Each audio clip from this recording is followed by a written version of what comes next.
Magnanakaw, pinalayas kita sa mansyon, hindi para maghasik ng dumi sa labas.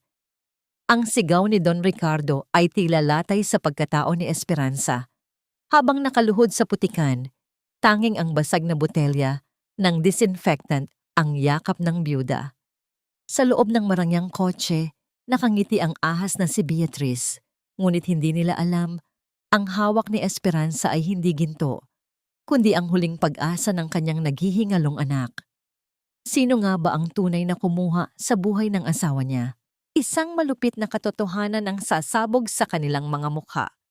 Sino ang biktima at sino ang halimaw? Akala mo ba ay hindi ko mapapansin? Ang isang tulad mo ay laging may nakatagong dumi sa ilalim ng mga kuko. Magnanakaw. Ang boses ni Doña Beatrice ay tila matalas na talim na humiwa sa katahimikan ng mansyon. Hindi pa nakakasagot si Esperanza nang maramdaman niya ang malakas na pagdapo ng palad ng Donya sa kanyang pisngi. Ang lakas ng impact ay naging sanhi ng pagkauntog ng kanyang ulo sa gilid ng mamahaling mesa at ang lasa ng sarili niyang dugo ay dahan-dahang gumuhit sa kanyang bibig. Sa sandaling iyon, si Esperanza ay nakaluhod sa malamig at makintab na sahig na gawa sa imported na marmol. Hawak-hawak niya ang isang basahang-basa at isang balde ng tubig na may halong mumurahing sabon. Kanina pa siya doon, tinitiis ang hapdi ng kanyang mga tuhod at ang panginginig ng kanyang mga kamay para siguraduhing walang kahit isang bahid ng alikabok ang mansyong tinitirhan ng mga De Silva. Sa loob ng kanyang bulsa, mahigpit niyang hinahawakan ang isang maliit na bote ng hiram na disinfectant, isang bagay na itinuturing na basura sa mansyong ito, ngunit para sa kanya, ito ang tanging pananggalang para sa kanyang anak na halos hindi na makahinga sa dumi ng kanilang tinitirhan. Madam, hindi ko po ninakaw iyan. Kinuha ko lang po sa basurahan dahil itatapon na ninyo. Ang nangangatal na sagot ni Esperanza, habang ang kanyang mga mata ay nananatiling nakapako sa sahig. Hindi siya nangahas na tumingala. Alam niyang sa mundong ito, ang tingin ng isang alila ay walang karapatang sumalubong sa tingin ng isang reyna. Mula sa itaas ng engrandeng hagdanan, dahan-dahang bumaba si Don Ricardo. Ang kanyang mga hakbang ay mabigat at puno ng awtoridad. Nakasuot siya ng isang mamahaling suit, amoy tagumpay at kapangyarihan, ngunit ang kanyang mukha ay kasing dingas ng yelo. Tiningnan niya si Esperanza na para lamang itong isang mantsa sa kanyang malinis na pamumuhay. Esperanza, binigyan kita ng trabaho dahil sa rekomendasyon ng dati naming tauhan. Pero hindi ko alam na ang pagtitiwala ko ay gagamitin mo para huthutin ang pamilya ko. Ang malamig na sabi ni Ricardo. Ang bawat salita niya ay tila bawat pako na ibinabaon sa puso ni Esperanza. Umalis ka na. Ayaw ko nang makita ang mukha mo rito. At huwag kang magkakamaling bumalik dahil baka sa kulungan ka napulutin. Walang nagawa si Esperanza kundi ang tumayo ng nanginginig. Hindi niya nakuha ang kanyang huling sahod. Hindi niya nakuha ang pagkakataong magpaliwanag. Sa labas, ang langit ay tila nakikiramay sa kanyang pagkadurog. Ang malakas na ulan ay nagsimulang bumuhos. Tila mga luhang hindi na kayang ilabas ng kanyang mga mata. Naglakad siya sa gitna ng bagyo. Walang payong, walang tsinelas na matibay. Tanging ang basang-basang uniforme at ang durog na dangal ang baon. Ang bawat patak ng ulan sa kanyang balat ay tila mga karayom na nagpapaalala sa kanya ng kanyang kahinaan. Habang naglalakad, ang tanging nasa isip niya ay ang mukha ng kanyang 3 anak na naghihintay sa kanya sa isang abandonadong gusali sa dulo ng Riles, isang lugar na malayo sa kislap ng ginto ng mga De Silva. Pagdating niya sa kanilang barong-barong, ang unang shock ay sumalubong sa kanya. Ang kanyang bunsong anak, si Mateo Jr., ay nakahiga sa sahig, namumutla at naghahabol ng hininga. Ang dumi at amag sa dingding ay tila lalong kumapal dahil sa baha. Ang disinfectant na ninakaw niya ay mabilis niyang binuhos sa paligid. Habang umiiyak na niyakap ang anak. Anak, sorry. Sorry kung ito lang ang kaya ni nanay. Ngunit hindi niya alam na sa labas ng gusali, isang itim na sasakyan ang nakatigil. Si Ricardo, na itinulak ng isang kakaibang pakiramdam ng pagkakasala at hinala, ay sumunod sa kanya. Pumasok si Ricardo sa loob ng madilim at mabahong gusali. Ang kanyang sapatos na gawa sa balat ng hayop ay lumulubog sa putikan. Napatigil ang mundo ni Ricardo nang makita niya ang kalagayan ni Esperanza. Ngunit hindi lang iyon ang naging dahilan ng kanyang paninigas. Sa tabi ng isang basag na baso, nakita niya ang isang luma at duguhang ID card na nakasabit sa dingding bilang alaala. Kinuha ni Ricardo ang ID. Ang pangalan sa ID ay Mateo Salvador, Engineering Department de Silva Global. Ito ang empleyadong namatay 5 taon na ang nakalilipas sa isang pagsabog sa factory. Ang empleyadong sinabihan ng kanyang ina na walang pamilya, kaya hindi na kailangang bayaran ng insurance. Dahan-dahang lumingon si Esperanza. Ang kanyang mga mata ay puno ng takot at pagkamuhi. Bakit ka narito, Don Ricardo? Hindi pa ba sapat na kinuha ninyo ang buhay ng asawa ko? Pati ba ang huling hininga ng anak ko ay kukunin ninyo rin? Ang katahimikan sa loob ng barong-barong ay tila isang bagyong nagbabadyang sumabog. Ang tanong na naiwan sa hangin ay tila isang sumpa na hindi na mabubura ng kahit anong yaman. Hindi mababayaran ng lahat ng ginto sa iyong bulsa ang bawat hiningang ninakaw ninyo sa asawa ko. Umalis ka na, Don Ricardo. Huwag mong dumiin ang lupang ito ng iyong presensya. Ang boses ni Esperanza ay hindi na nangangatal. Wala na ang takot ng isang alila. Ang tanging natitira ay ang bagsik ng isang sugatang ina. Nakatayo siya sa harap ng kanyang mga anak. Tila isang kuta na pilit hinaharangan ang anumang panganib. Ang kanyang mga mata, na dati ay puno ng pagsunod, ngayon ay nag-aapoy sa pagkamuhi habang nakatitig sa lalaking nagpulas sa kanya sa putikan kanina lamang. Tumingin si Ricardo sa kanyang palad. Hawak pa rin niya ang lumang ID ni Mateo. Ang larawan dito ay kupas na, ngunit ang mga mata ng lalaki sa litrato ay tila sumusumbat sa kanya. Naalala niya ang gabi ng pagsabog 5 taon na ang nakalilipas, ang ingay ng mga sirena, ang usok na bumabalot sa langit, at ang ulat ng kanyang ina na si Doña Beatrice na nagsabing naayos na ang lahat. Naayos na ang lahat dahil ang mga tulad ni Mateo ay itinuring lamang na mga numero sa isang spreadsheet. Mga pira-pirasong bakal na madaling palitan. Esperanza, hindi ko alam. Hindi ko alam na ikaw ang asawa ni Mateo. Ang mahinang bulong ni Ricardo. Ang kanyang boses ay nabaon sa ingay ng ulan na tumatama sa latang bubong. Sa loob ng marangyang sasakyan na naghihintay sa labas, ang lahat ay tila napakadali. Ngunit sa loob ng barong-barong na ito, kung saan ang amoy ng luma at basang kahoy ay humahalo sa amoy ng sakit, ang katotohanan ay tila isang malaking bato na dumadagan sa kanyang dibdib. Dahan-dahang kinuha ni Ricardo ang kanyang pitaka. Inilabas niya ang isang makapal na bundle ng pera at inilapag ito sa ibabaw ng isang lumang sako na nagsisilbing lamesa. Dalhin mo ang bata sa ospital. Bukas, pag-uusapan natin ang nararapat na kabayaran para sa pamilya mo. Hahanap ako ng mas maayos na matitirhan ninyo. Isang mapait na tawa ang kumawala sa mga labi ni Esperanza. Tiningnan niya ang bundle ng pera na parang isang kumpol ng dumi.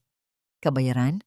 Akala mo ba ang buhay ni Mateo ay parang isang gamit na pwedeng palitan kapag nasira? Ang pera ninyo, Don Ricardo, ay amoy dugo. Kunin mo yan. Hindi namin kailangan ang limos mula sa pamilyang pumatay sa kaligayahan namin. Hindi ito limos, Esperanza. Karapatan ninyo ito. Ang medyo mataas na sagot ni Ricardo na pilit itinatago ang kanyang pagkapahiya. Karapatan? Ngayon mo lang naalala ang karapatan namin? Ang balik ni Esperanza. Lumapit siya kay Ricardo Ang kanyang mukha ay ilang pulgada na lamang ang layo. Umalis ka na, bago ko makalimutan na naging amo kita at baka kung ano pa ang magawa ko sa'yo. Lumabas si Ricardo na mabigat ang loob. Ang ulan ay tila lalong lumakas. Tila pilit nililinis ang kanyang konsensya ngunit bigo ito. Habang nagmamaneho siya pabalik sa mansyon, ang kanyang isipan ay puno ng mga katanungan. Bakit nagsinungaling ang kanyang ina? Bakit itinago ang katotohanan tungkol sa pamilya ni Mateo? Samantala, sa loob ng mansyon ng mga De Silva, hindi mapakali si Doña Beatrice. Alam niyang sumunod si Ricardo kay Esperanza. Ang kanyang mga daliri na pinalamutian ng mga diamante ay mabilis na pinindot ang kanyang cellphone. Siguraduhin mong hindi na sila makakapagsalita. Ang utos ni Beatrice sa kabilang linya. Ang kanyang boses ay kasing lamig ng kamatayan. Ayaw ko ng anumang sabit. Ang lugar na yon ay isang eyesore sa syudad. Linisin mo ang basura kasama ang mga nakatira doon. Sa loob ng barong-barong, yakap-yakap ni Esperanza ang kanyang mga anak. Nakatulog na ang mga ito sa pagod at gutom. Ang bunso niya ay medyo kumalma na ang paghinga dahil sa disinfectant na ginamit niya sa paligid. Akala ni Esperanza ay tapos na ang hirap para sa gabing ito. Ngunit sa katahimikan ng gabi, isang kakaibang amoy ang gumising sa kanyang diwa. Hindi ito amoy ng ulan. Hindi ito amoy ng sabon. Amoy ito ng gasolinang ibinuhos sa tuyong kahoy. Isang maliit na liwanag ang sumilip sa ilalim ng kanilang pinto. Ang liwanag ay mabilis na lumaki, naging kulay kahel, at naging isang dambuhalang apoy na mabilis na lumalamon sa kanilang tanging kanlungan. Ang langit-ngit ng nasusunog na poste ay tila isang babala na huli na ang lahat. Sunog! Esperanza! Gising! Ang sigaw ng isang kapitbahay mula sa labas. Nayakap ni Esperanza ang kanyang 3 anak nang mahigpit. Ang usok ay nagsimulang pumasok sa kanilang silid, tila mga itim na kamay na sumasakal sa kanila. Wala silang malabasan. Ang apoy ay nasa pinto na, at ang dingding na gawa sa light materials ay tila papel na kinakain ng impyerno. Kansan, mo. Huwag mong ipikit ang iyong mga mata, Mateo. Anak, narito si nanay. Huwag kang bibitiw. Ang boses ni Esperanza ay halos hindi na lumalabas dahil sa kapal ng usok na bumabalot sa kanyang lalamunan. Ang bawat hininga ay tila paglunok ng nagbabagang uling. Yakap-yakap niya ang kanyang 3 anak sa pinakasulok ng barong-barong, ang tanging bahagi na hindi pa lubusang nilalamon ng apoy. Ang init ay tila isang dambuhalang hayop na dahan-dahang humihigop sa kanilang buhay. Ang mga kisameng gawa sa plastik at karton ay natutunaw at pumapatak na parang ulan ng apoy sa kanilang paligid. Sa labas, ang hiyawan ng mga kapitbahay ay tila napakalayo. Ngunit sa gitna ng kaguluhan, isang tunog ng mabilis na pagpreno ng sasakyan ang umaling-awngaw. Si Ricardo, na hindi pinatahimik ng kanyang konsensya, ay bumalik. Ang kanyang mamahaling sasakyan ay huminto sa gitna ng putikan at bago pa man makapagsalita ang kanyang driver, mabilis siyang bumaba. Ang kislap ng apoy ay makikita sa refleksyon ng kanyang mga mata. Hindi siya nag-isip. Hubad ang kanyang mamahaling coat, kumuha siya ng isang timba ng maruming tubig, ibinuhos ito sa kanyang katawan at sumugod sa loob ng naglalagablab na impyerno. Esperanza! Nasaan kayo? Ang sigaw ni Ricardo. Ang kanyang boses ay nakikipagpaligsahan sa lagutok ng mga kahoy na nababali. Sa loob, nakita niya ang isang anino sa sulok. Si Esperanza, na nakatakip ang katawan sa kanyang mga anak, ay dahan-dahang nawawalan ng malay. Ang kanyang buhok ay may mga bahid na ng abo, at ang kanyang balat ay mapula na dahil sa tindi ng init. Don Ricardo, ang mahinang bulong ni Esperanza nang maramdaman niya ang malalakas na braso na bumuhat sa kanya. Kahit sa gitna ng kamatayan, ang unang pumasok sa isip niya ay ang kaligtasan ng kanyang mga anak. Ang mga anak ko. Iligtas mo sila. Isa-isang binuhat ni Ricardo ang mga bata. Ang kanyang mga kamay, na dati ay tanging panulat at baso ng wine lamang ang hawak, ngayon ay puno ng uling at sugat. Nararamdaman niya ang hapdi ng apoy sa kanyang balat, ngunit mas matindi ang hapdi ng katotohanan sa kanyang puso. Ang bawat batang kanyang binuhat ay tila isang mabigat na parusa sa kanyang mga pagkukulang. Nang mailabas niya ang huling bata, ang buong istruktura ng barong-barong ay gumuho. Isang malakas na pagbagsak ng mga yero at kahoy ang yumanig sa lupa. Nagpapadpad ng mga kislap ng apoy sa madilim na langit. Dinala ni Ricardo ang mag-iina sa isang pribadong ospital, malayo sa ingay ng Navotas. Habang nakaupo siya sa waiting room, duguan ng baro at puno ng uling ang mukha, tiningnan niya ang kanyang mga kamay na nanginginig. Sa unang pagkakataon sa kanyang buhay, naramdaman niya ang tunay na kahulugan ng takot. Hindi takot na mawalan ng pera, kundi takot na mawalan ng isang buhay na ngayon lang niya natutunang pahalagahan. Dumating si Doña Beatrice sa ospital. Ang kanyang mukha ay puno ng pagkukunwari at pag-aalala. Ricardo, anak, anong nangyari sa'yo? Bakit mo itinaya ang buhay mo para sa mga taong yon? Tumingin si Ricardo sa kanyang ina. May kung anong bago sa kanyang mga mata, isang matalas na pagdududa. Ang mga taong yon, ma, ay pamilya ni Mateo Salvador. Ang taong namatay sa factory natin. Bakit hindi ko alam na may pamilya siya? Bakit sinabi mo sa akin na wala silang naiwan? Napatigil si Beatrice.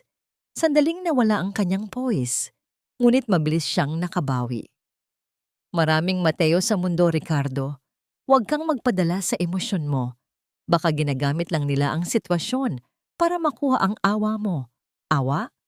Isang mapait na ngiti ang sumilip sa labi ni Ricardo. Nakita ko silang muntik nang mamatay sa apoy, ma. Walang acting na ganun katindi. Nang magising si Esperanza sa loob ng puting silid ng ospital, ang amoy ng disinfectant ay muling sumalubong sa kanya. Ngunit sa pagkakataong ito, hindi ito hiram o ninakaw. Ito ay amoy ng kaligtasan. Ngunit sa halip na pasasalamat, isang matinding kaba ang bumalot sa kanya nang makita niya si Beatrice na nakatayo sa paanan ng kanyang kama habang wala si Ricardo. Lumapit si Beatrice. Ang kanyang boses ay bumulong na parang ahas. Naligtas kayo ngayon, Esperanza. Ngunit tandaan mo ito. Ang ospital na ito ay pag-aari ng mga kaibigan ko. Ang buhay mo at ng mga anak mo ay nasa ilalim pa rin ng aking mga daliri. Kung ayaw mong mabulok sa kulungan dahil sa sunog na sinimulan mo, tanggapin mo ang perang ito at mawala kayo sa paningin namin. Inilapag ni Beatrice ang isang tseke sa ibabaw ng kumot ni Esperanza. Isang halaga na kayang bumili ng isang maayos na buhay, ngunit kapalit ng pananahimik tungkol sa krimen ng mga De Silva. Pirma o ang buhay ng anak mo? Pumili ka na, Esperanza. Huwag nating sayangin ang oras, dahil bawat segundong lumilipas ay ninanakaw ang hininga ni Mateo Jr. Ang panulat na iniabot ni Doña Beatrice ay tila isang malamig na pirasong bakal na itinusok sa palad ni Esperanza. Nakatayo ang Doña sa gilid ng kama ng ospital, suot ang kanyang perlas at ang isang plastik na ngiti na kayang linlangin ang sinumang hindi nakakakilala sa kanyang tunay na kulay.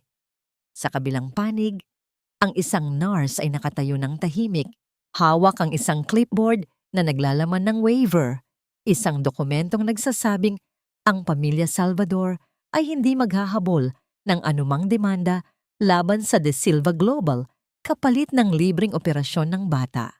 Tumingin si Esperanza sa kanyang anak sa kabilang kama. Ang maliit na katawan ni Mateo Jr. ay halos malunod sa dami ng mga tubo at kable. Ang tunog ng bawat patak ng likido mula sa dextrose ay tila isang orasan na nagbibilang ng huling sandali ng kanyang pagtitimpi. Ang puting ilaw ng silid ay sobrang liwanag. Tila pilit na inilalantad ang kanyang pagiging walang kapangyarihan. Dito sa loob ng marangyang ospital na ito, amoy ng mamahaling pabango at antiseptic ang hangin. Ngunit para kay Esperanza, amoy ito ng isang maruming transaksyon. Bakit kailangang may kapalit ang buhay ng anak ko, madam? Ang pabulong na tanong ni Esperanza. Ang kanyang boses ay tila isang tuyong dahon na nadudurog. Hindi ba sapat na kinuha ninyo ang asawa ko? Pati ba ang hustisya para sa kanya? Kailangan kong ibenta para lang makahinga ang anak ko. Isang mahinang tawa ang kumawala kay Beatrice. Humakbang siya palapit at hinawakan ang balikat ni Esperanza. Tila isang mapagmahalik na ina. Ngunit ang kanyang mga kuko ay madiing bumaon sa tela ng uniforme ni Esperanza. Hustisya? Ang hustisya ay para lamang sa mga taong may kakayahang bayaran ito, Esperanza. Sa ngayon, ang kailangan mo ay panggamot. Huwag kang maging makasarili. Mas mahalaga ba ang prinsipyo mo kaysa sa buhay ng batang yan? Nanginig ang kamay ni Esperanza habang inilalapit ang panulat sa papel. Ang bawat letra ng kanyang pangalan ay tila isang patak ng dugo na ibinubuhos niya para sa kanyang anak. Ngunit bago pa man dumapo ang tinta sa dokumento, bumukas ang pinto ng silid. Pumasok si Ricardo. Ang kanyang mga kamay ay may mga benda pa dahil sa mga sugat mula sa sunog at ang kanyang mukha ay kakikitaan ng matinding pagod. Napatigil siya nang makita ang eksena, ang kanyang ina na nakatitig ng matalas at si Esperanza na tila isang biktima sa harap ng isang bitayan. Anong nangyayari rito? Ang tanong ni Ricardo. Lumapit siya at kinuha ang clipboard mula sa kamay ng nurse. Binasa niya ang dokumento at ang kanyang panga ay nagpangalit habang binabasa ang bawat sugnay ng waiver. Ma, ano ito? Bakit mo siya pinapapirma nito sa gitna ng ganitong sitwasyon? Mabilis na nagbago ang anyo ni Beatrice. Ang kanyang mukha ay naging malumanay at puno ng awa. Ricardo, anak, ginagawa ko lang ito para maprotektahan ang kumpanya at para na ring matulungan sila ng maayos. Standard procedure ito para sa foundation. Standard procedure ang pilitin ng isang inang nagluluksa na isuko ang kanyang karapatan? Ang putol ni Ricardo. Pinunit niya ang dokumento sa harap ng kanyang ina. Ang tunog ng napupunit na papel ay tila isang deklarasyon ng digmaan sa loob ng tahimik na silid. Hindi kailangan ng waiver para gamutin ang batang ito. Ako ang magbabayad ng lahat ng gastusin dito bilang Ricardo de Silva, hindi bilang presidente ng kumpanya. Tumingin si Esperanza kay Ricardo. Sa gitna ng kanyang galit, nakita niya ang isang kislap ng pag-asa sa mga mata ng lalaki. Ngunit ang pag-asang iyon ay mabilis na napalitan ng takot nang may pumasok na dalawang babaeng naka-uniforme ng kulay asul. Magandang umaga po. Kami po ay mula sa City Social Welfare Department, ang pakilala ng isa sa mga babae. Tiningnan nila si Esperanza, pagkatapos ay ang mga bata. Nakatanggap po kami ng ulat tungkol sa isang insidente ng sunog at ang kapabayaan sa mga bata. Ayon sa ulat, ang mga bata ay naninirahan sa isang mapanganib na lugar at hindi nabibigyan ng sapat na pangangalaga. Narito kami para sa pansamantalang kustodiya ng mga bata habang iniimbestigahan ang kaso. Nabitawan ni Esperanza ang panulat. Ang kanyang mundo, na kanina lang ay sinusubukang itayo ni Ricardo, ay muling gumuho sa isang iglap. Tumingin siya kay Beatrice at nakita niya ang isang matagumpay na ngiti sa mga labi ng matanda. Hindi po kayo ang kailangan ng mga batang ito ngayon, Mrs. Salvador. Ang kailangan nila ay isang maayos na tahanan, hindi isang guho at amoy ng usok. Ang bawat salita mula sa social worker ay tila isang hatol ng kamatayan na binibigkas sa loob ng malamig na silid ng ospital. Habang sinasabi iyon, mahigpit na hinahawakan ni Esperanza ang maliit at maputlang kamay ni Mateo Jr. na natutulog pa rin sa ilalim ng impluwensya ng gamot. Sa labas ng pinto, naririnig niya ang mga hikbi ni na Angel at ang maliliit na boses na tumatawag sa kanyang pangalan. Mga boses na dahan-dahang lumalayo, hinihila ng mga estranghero patungo sa isang mundong hindi niya alam. Ang miro ng trahedyang ito ay si Doña Beatrice na nakatayo sa isang sulok. Dahan-dahang itinuwid ang kanyang mamahaling bestida na tila ba ang presensya ni Esperanza ay isang uri ng virus na kailangang iwasan. May isang bahid ng tagumpay sa kanyang mga mata, isang uri ng kasiyahang tanging ang mga taong nakatuntong sa leeg ng iba ang nakakaramdam. Nararamdaman ni Esperanza ang panunuyo ng kanyang lalamunan. Ang bawat lunok ay tila may kasamang bubog na sumusugat sa kanyang lalamunan. Ang kanyang mga daliri ay nanginginig, pilit na kumakapit sa puting kumot ng ospital hanggang sa mamuti ang kanyang mga kuko. Ang mundo ay tila nawalan ng kulay. Ang lahat ay naging abo, kasing pait ng mga pangakong napako sa ilalim ng guho ng kanilang barong-barong. Ina pa ba ako kung ang sarili kong mga anak ay kinuha sa akin dahil sa kasalanang hindi ko ginawa? Tama na ito, Esperanza. Ang malutong na boses ni Beatrice ang bumasag sa katahimikan. Humakbang ang matanda palapit. Ang amoy ng kanyang mamahaling pabango ay tila sumasakal sa hangin. Huwag ka nang mag-eskandalo. Tingnan mo ang sarili mo. Wala kang pera, wala kang bahay, at ngayon, wala ka ring silbi. Ang pagpilit mo na itago ang mga batang yan sa hirap ay hindi pagmamahal. Ito ay isang uri ng pagpapahirap. Isang maruming alila na tulad mo ay hindi nararapat na humawak ng mga batang may kinabukasan. Dahan-dahang tumayo si Esperanza. Ang kanyang mga binti ay tila gawa sa jelly. Ngunit ang apoy sa kanyang puso ay nagbigay sa kanya ng lakas na hindi niya akalaing taglay niya. Hinarap niya ang donya, ang kanyang mga mata ay direktang tumitig sa mga matang mapangapi. Marumi? Ang mahinang ulit ni Esperanza, ngunit ang boses niya ay may talim na hindi kayang tapatan ng kahit anong hiyas. Ang dumi sa aking mga kamay ay galing sa pagtatrabaho ng marangal para sa inyo. Pero ang dumi sa inyong budhi, Madam, kahit anong mahal na sabon ay hindi kayang linisin yan. Anong sabi mo? Ang singhal ni Beatrice, ang kanyang mukha ay namula sa galit. Itinaas niya ang kanyang kamay para muling saktan si Esperanza. Wala kang utang na loob pagkatapos ng lahat ng itinulong ng pamilya ko. Ngunit sa pagkakataong ito, hindi hinintay ni Esperanza na dumapo ang palad ng donya. Sa isang mabilis at punong-puno ng emosyong pagkilos, ang palad ni Esperanza ang unang lumipad sa hangin. Ang tunog ng malakas na pagtama ng balat sa pisngi ay umalingaw-ngaw sa buong pasilyo. Tila isang pagsabog na nagpatigil sa takbo ng oras. Napalingon ang ulo ni Beatrice sa lakas ng sampal at ang kanyang perlas na hikaw ay tumalsik sa sahig, gumulong sa ilalim ng kama na parang isang basurang walang halaga. Napatulala si Ricardo na noon ay kapapasok lang sa silid. Ang hangin ay tila naging kuryente sa sobrang tensyon. Si Beatrice ay hawak-hawak ang kanyang namumulang pisngi. Ang kanyang mga mata ay nanlalaki sa hindi makapaniwalang pagkabigla. Iyan ay para sa asawa ko na pinabayaan ninyong mamatay. Ang sigaw ni Esperanza, ang kanyang boses ay tila isang kulog na nagmumula sa kaibuturan ng kanyang pagkatao. At iyan ay para sa mga anak ko na pilit ninyong ninanakaw sa akin. Maaring wala akong pera, Madam, pero ang dangal ko ay hindi ninyo kailanman maaabot kahit tumuntong pa kayo sa bundok ng inyong mga ginto.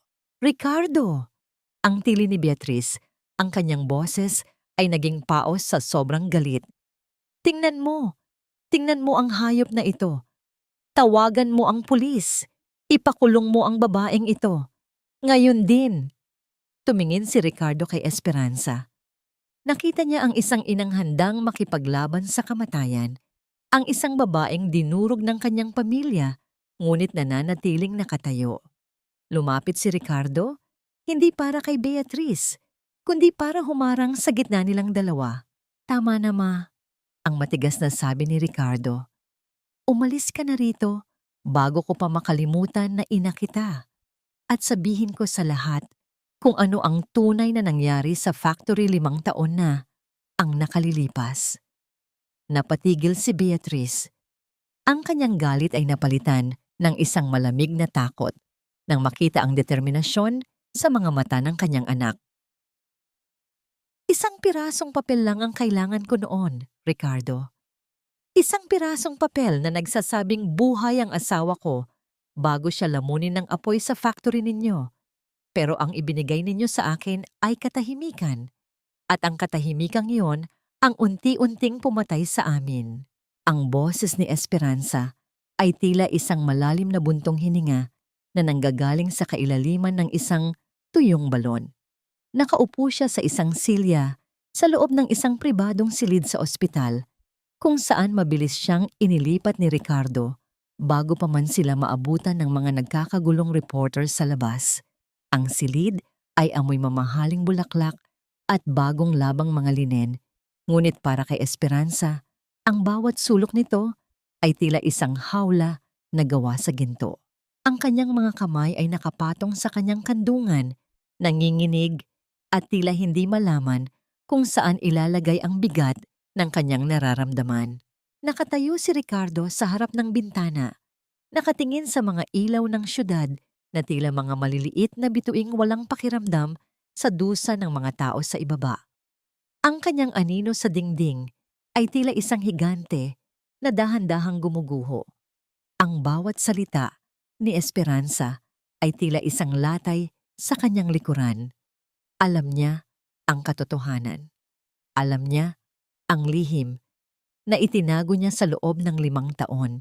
Ang lihim na dahilan kung bakit hindi siya makatingin ng diretso sa mga mata ng babaeng ito.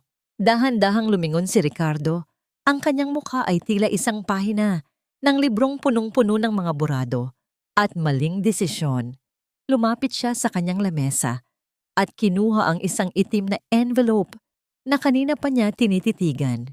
Hindi lang katahimikan ang ibinigay namin sa iyo, Esperanza. Ang mahinang sabi ni Ricardo. Ang kanyang boses ay tila isang tuyong sanga na malapit ng mabali. Ibinigay namin sa iyo ang isang kasinungalingan na binuo namin para protektahan ang aming pangalan. 5 taon na ang nakalilipas bago ang pagsabog. Alam ko na may problema sa mga boiler. Nakita ko ang ulat. Pero pinili kong maniwala sa aking ina nang sabihin niyang under control na ang lahat. Pinili kong manahimik dahil takot akong mawala ang lahat ng pinaghirapan ng aking ama. Isang malamig na hangin ang tila dumaan sa pagitan nila.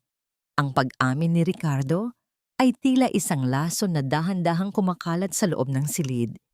Napatayo si Esperanza. Ang kanyang mga mata ay nanlalaki sa hindi makapaniwalang sakit. Alam mo na mamamatay sila pero wala kang ginawa. Ricardo, ang asawa ko, ang tatay ng mga anak ko, namatay siya dahil sa isang desisyong ginawa mo sa loob ng isang malamig na opisina. I'm sorry, Esperanza. Hindi sapat ang salitang ito, alam ko. Ang sagot ni Ricardo habang ang kanyang mga mata ay nagsisimulang mangilid ang luha. Kaya ko ginagawa ito ngayon. Kaya kita iniligtas. Hindi dahil sa awa, kundi dahil sa bawat gabi sa loob ng 5 taon, nakikita ko ang mukha ng asawa mo sa tuwing ipinipikit ko ang aking mga mata. Ang pagtulong ko sa iyo ngayon ay hindi para sa iyo, kundi para sa sarili kong kaligtasan mula sa impyernong binuo ko. Inilapag ni Ricardo ang itim na envelope sa harap ni Esperanza. Nasa loob niyan ang tunay na ulat ng factory accident. Ang ulat na hindi kailanman nakarating sa pulisya. Ang ulat na magpapatunay na ang De Silva Global ang may kasalanan. At ang ulat na magpapabagsak sa aking ina at pati na rin sa akin. Nanginginig ang mga daliri ni Esperanza habang hinahawakan ang envelope. Ang papel ay tila nagbabaga sa kanyang haplos. Ito ang hustisya na matagal na niyang ipinagdarasal. Ngunit bakit tila ang bigat nito ay higit pa sa kaya niyang dalhin? Kung ilalabas niya ito, mababawi niya ang kanyang mga anak, mapapalabas niya ang katotohanan, ngunit sisirain niya ang lalaking ito. Ang lalaking tumalon sa apoy para iligtas siya. Biglang bumukas ang pinto. Isang lalaking nakauniporme ng pulis ang pumasok, kasama ang abogado ni Doña Beatrice. Ang kanilang mga mukha ay tila gawa sa bato, walang bahid ng emosyon. Don Ricardo Esperanza Salvador, ang panimula ng abogado, ang kanyang boses ay tila isang malamig na makina. Narito kami para ipaalam na may formal na reklamo ng pagnanakaw at physical assault na isinampalaban kay Mrs. Salvador. At dahil sa labas na ng ospital ang mga bata, may court order na rin kami para sa pansamantalang restraining order. Hindi ka maaaring lumapit sa iyong mga anak hanggat hindi natatapos ang investigasyon. Napatingin si Esperanza kay Ricardo. Ang kanyang mga mata ay nagsusumamo. Ngunit bago pa man makapagsalita si Ricardo, ang pulis ay lumapit na kay Esperanza para lagyan siya ng posas. Sa loob ng selda na ito, Esperanza, walang halaga ang iyong mga luha. Ang batas ay hindi nakikinig sa tibok ng puso, kundi sa bigat ng ebidensya at sa lalim ng bulsa. Ang boses ni Attorney Villafuerte ay tila isang malamig na hangin na umiihip sa loob ng maliit at madilim na presinto kung saan dinala si Esperanza. Nakaupo ang abogado sa tapat niya, suot ang isang suit na ang halaga ay sapat na sanang pangkain ng pamilya Salvador sa loob ng isang taon. Ang lamesang namamagitan sa kanila ay puno ng mga gasgas at mantsa ng kape, isang malaking kaibahan sa kinang ng mga dokumentong inilapag nito sa harap ni Esperanza. Nararamdaman ni Esperanza ang magaspang na bakal ng posas na nakakapit sa kanyang mga pulso. Ang lamig nito ay dahan-dahang gumagapang sa kanyang buong katawan. Tila ba ang bakal na ito ay may sariling buhay na sumisipsip sa kanyang natitirang lakas. Amoy ng lumang papel, pawis at kawalang pag-asa ang hangin sa loob ng maliit na silid. Ang tanging liwanag ay nagmumula sa isang bumbilya na pasulput-sulpot ang pagkurap. Tila ba nag-aalinlangan din kung dapat bang ilantad ang kawalang katarungang nangyayari. Hindi ko ninakaw ang singsing na yon. At lalong hindi ko sinadyang saktan ang iyong kliyente. Ang mahinang tugon ni Esperanza. Ang kanyang boses ay paos na dahil sa maghapong pag-iyak, ngunit ang bawat salita ay may dalisay na katotohanan. Siya ang naunang sumampal sa akin. Ipinagtanggol ko lang ang aking sarili at ang dangal ng aking pamilya. Isang mapait na ngangiti ang sumilip sa mga labi ng abogado. Dangal? Esperanza, sa mata ng publiko, ikaw ay isang dating katulong na nagnakaw at nanakit sa kanyang amo. Isang ungrateful na babae na tinulungan na nga ay nakuha pang mga gat. Sino ang paniniwalaan nila? Ang isang kagalang-galang na Doña Beatrice de Silva o ang isang katulad mong walang matuluyan? Inilapit ni Villafuerte ang isang dokumento, ang Waiver of Rights and Custody. Narito ang alok ni Madam Beatrice. Pirmahan mo ito. Aminin mo ang pagnanakaw at kusang loob mong ibigay ang kustodya ng iyong mga anak sa De Silva Foundation. Kapalit nito, lahat ng demanda ay babawiin. Makakalabas ka rito at bibigyan ka ng sapat na halaga para makapagsimula sa probinsya. Mag-isa. Ang salitang mag-isa ay tila isang kidlat na tumama sa puso ni Esperanza. Ang kanyang mga anak, ang bango ng kanilang buhok, ang maliliit nilang tawa, ang paraan ng pagkapit nila sa kanyang damit sa tuwing sila ay natatakot. Ang lahat ng iyon ay kukunin sa kanya sa loob ng isang pirasong papel. Ang bitag ng ginto ay dahan-dahang sumasara sa kanyang leeg. Samantala, sa boardroom ng De Silva Global, tila may nagbabadyang bagyo. Nakatayo si Ricardo sa dulo ng mahabang lamesa, tinititigan ang mga board members na puro mga kaibigan at tauhan ng kanyang ina. Hawak niya ang itim na envelope na nakuha niya mula sa silid ng ospital. Sa loob nito ay ang katotohanang kayang sumira sa lahat ng kanilang itinatayo. Hindi natin itutuloy ang demanda laban kay Esperanza Salvador, ang deklara ni Ricardo sa boses na punong-puno ng awtoridad. at ibabalik natin ang kanyang mga anak. Ngayon din, tumayo si Doña Beatriz. Ang kanyang mga mata ay nanlilisik sa galit. Ricardo, nawawala ka na ba sa sarili mo? Ang babaeng yon ay sinampal ako sa harap ng mga tao. Binabastos niya ang pangalan ng ating pamilya. Ang pangalan natin ay matagal nang nabastos, ma. Ang balik ni Ricardo. Inihagis niya ang mga dokumento mula sa itim na envelope sa gitna ng lamesa. Nabastos ito nang hayaan mong mamatay si Mateo Salvador at ang iba pang mga manggagawa dahil sa pagtitipid sa safety standards. Nabastos ito nang bayaran mo ang auditor para manahimik. At lalo itong nababastos ngayon dahil pilit mong dinudurog ang isang inang wala namang kasalanan. Natahimik ang buong boardroom. Ang tanging naririnig ay ang mabilis na paghinga ni Beatrice at ang tunog ng aircon na tila isang humihingalong makina. Ang mga board members ay nagpalitan ng mga tingin na puno ng takot. Gusto mo ba talagang sirain ang pamilyang ito, Ricardo? Ang pabulong na tanong ni Beatrice. Ang kanyang boses ay tila isang laso na dahan-dahang kumakalat. Kung ilalabas mo yan, hindi lang ako ang babagsak. Kasama ka rin. Ang lahat ng karangyang tinatamasa mo, ang lahat ng kapangyarihang hawak mo, mawawala lahat sa isang iglap para lamang sa isang katulong. Tumingin si Ricardo sa kanyang ina. Pagkatapos ay sa dokumentong naglalaman ng kanyang sariling mga pirma sa mga lumang ulat. Alam niya ang kapalit. Alam niya ang panganib. Ngunit sa kanyang isipan, nakikita niya ang mukha ni Esperanza, ang inang handang masunog sa apoy para sa kanyang mga anak. Balik sa presinto, hawak na ni Esperanza ang panulat. Ang kanyang mga kamay ay nanginginig ng husto.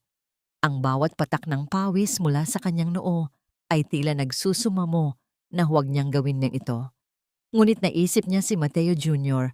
na nangangailangan ng patuloy na gamutan sa ospital, gamutang tanging ang mga de Silva lang ang makakapagbigay. Pirmahan mo na, Esperanza, para sa mga bata. Ang udyok ng abogado. Itinapat ni Esperanza ang dulo ng panulat sa papel. Ngunit bago pa man makabuo ng kahit isang linya, isang malakas na tunog ng pagbukas ng pinto ang gumitla sa lahat. Hindi siya magnanakaw. Ang donya ninyo ang nagtanim ng ebidensya sa bag ng babaeng yan. Ang boses ni Lola Rosa ay nanginginig ngunit puno ng determinasyon. Tila isang maliit na kandilang pilit lumalaban sa malakas na ihip ng hangin. Nakatayo siya sa pintuan ng silid interogasyon. Suot ang kanyang kupas na asul na uniforme ng janitress ng ospital. Ang kanyang mga kamay na magaspang dahil sa ilang dekadang paglilinis ng mga dumi ng iba ay mahigpit na nakakapit sa isang basahan. Sa kanyang mga mata ay mababasa ang takot, ngunit mas matindi ang udyok ng kanyang konsensya. Napatigil ang kamay ni Esperanza. Ang dulo ng panulat ay nag-iwan ng isang maliit na mantsa ng tinta sa dokumento, tila isang itim na luha sa gitna ng maputing papel. Tumingala siya at nakita ang matanda. Si Lola Rosa ang tanging taong ngumingiti sa kanya sa tuwing naglilinis siya ng pasilyo sa mansyon noon. Ang tanging nakikinig sa kanyang mga kwento tungkol sa kanyang mga anak. Lola Rosa, anong sinasabi ninyo? Ang takang tanong ni Esperanza. Ang kanyang puso ay nagsimulang tumibok ng mabilis, tila isang ibong nagpupumiglas sa loob ng hawla. Nakita ko ang lahat, Esperanza. Ang patuloy ni Lola Rosa. Habang lumalapit sa mesa, hindi pinapansin ang masamang tingin ng abogado ni Beatrice. Naglilinis ako sa stockroom ng ospital nang pumasok si Doña Beatriz. Akala niya ay walang tao. Nakita ko kung paano niya kinuha ang singsing mula sa kanyang daliri at mabilis na isinilid sa loob ng bulsa ng yung bag na nakasabit sa pintuan. Hindi ko agad nasabi dahil natatakot ako. Natatakot akong mawala ng trabaho. Kasinungalingan, ang sigaw ni Attorney Villafuerte habang padabog na tumayo. Isang paninira lamang ito. Pulis! Ilabas ninyo ang matandang ito. Wala siyang kredibilidad. Ngunit bago pa man makakilos ang mga pulis, muling bumukas ang pinto. Sa pagkakataong ito, si Ricardo ang pumasok. Hindi na siya ang Don Ricardo na laging malinis at perpekto ang ayos. Ang kanyang polo ay may mga gusot, ang kanyang buhok ay magulo, at ang kanyang mga mata ay nag-aapoy sa matinding emosyon. Ang bawat hakbang niya ay tila nagpapakayanig sa semento ng presinto.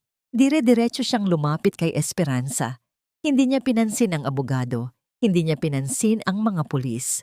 Ang tanging nakikita niya ay ang babaeng nakaupo sa harap ng bitaya ng kasinungalingan.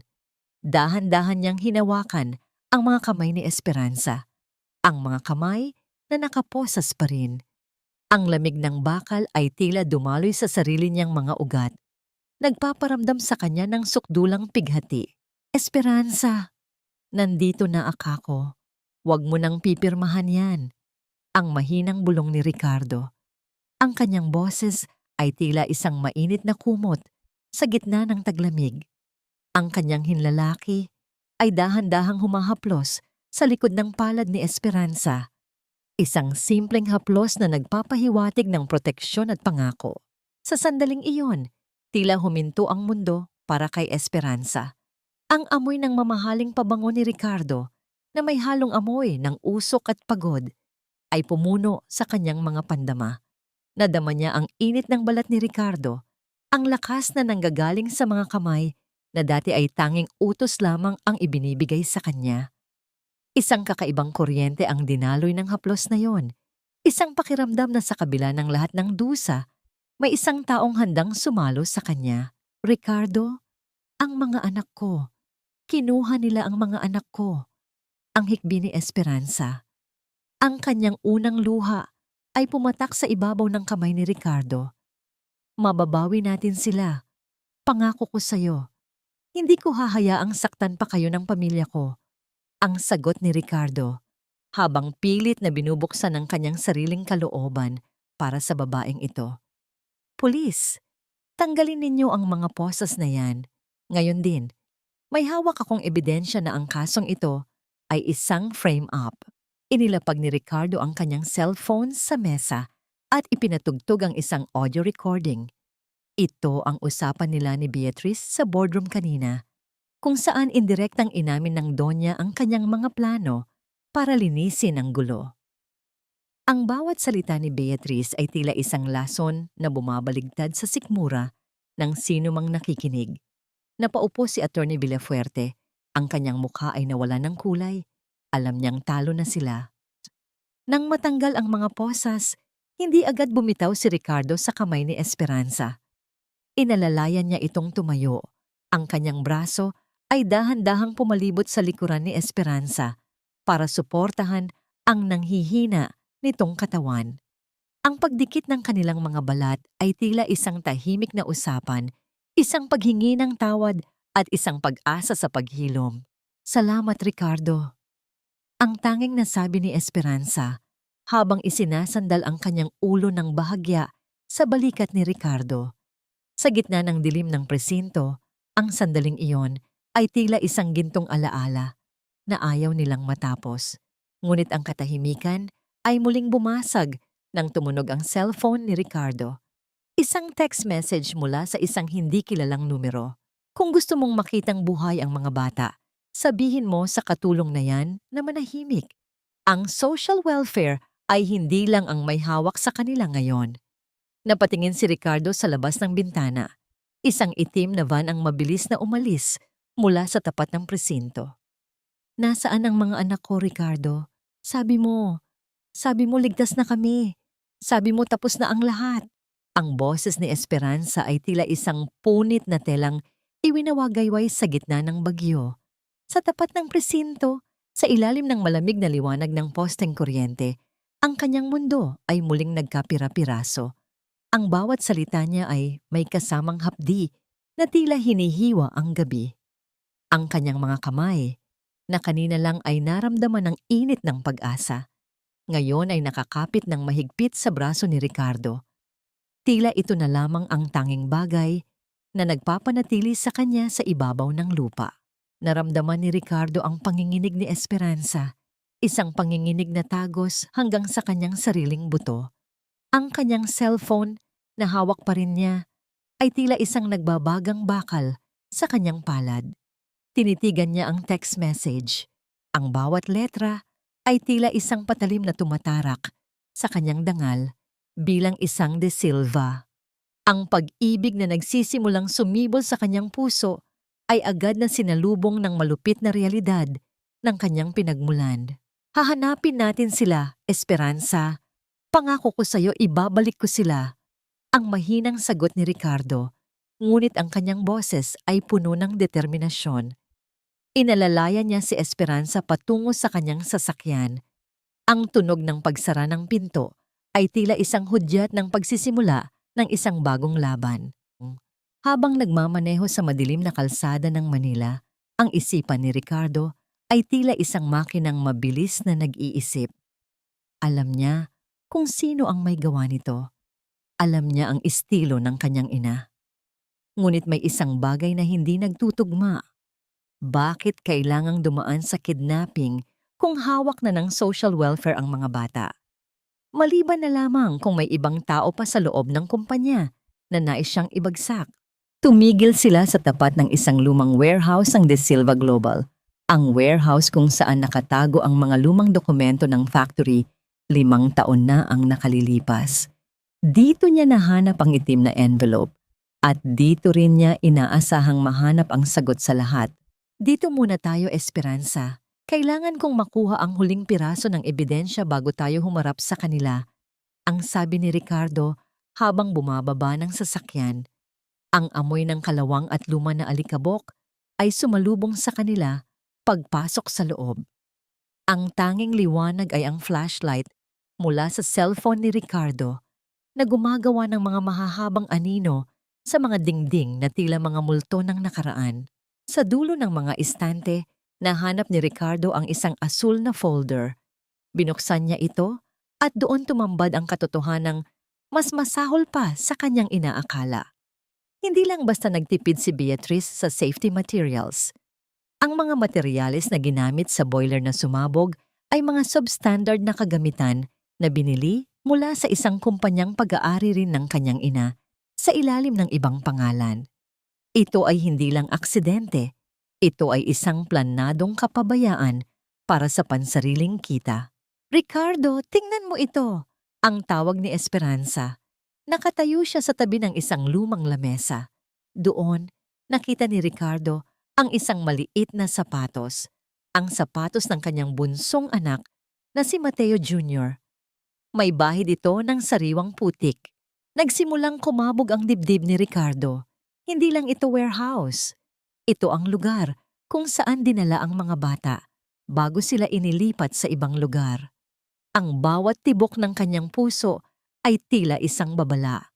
Nandito sila kanina, Esperanza.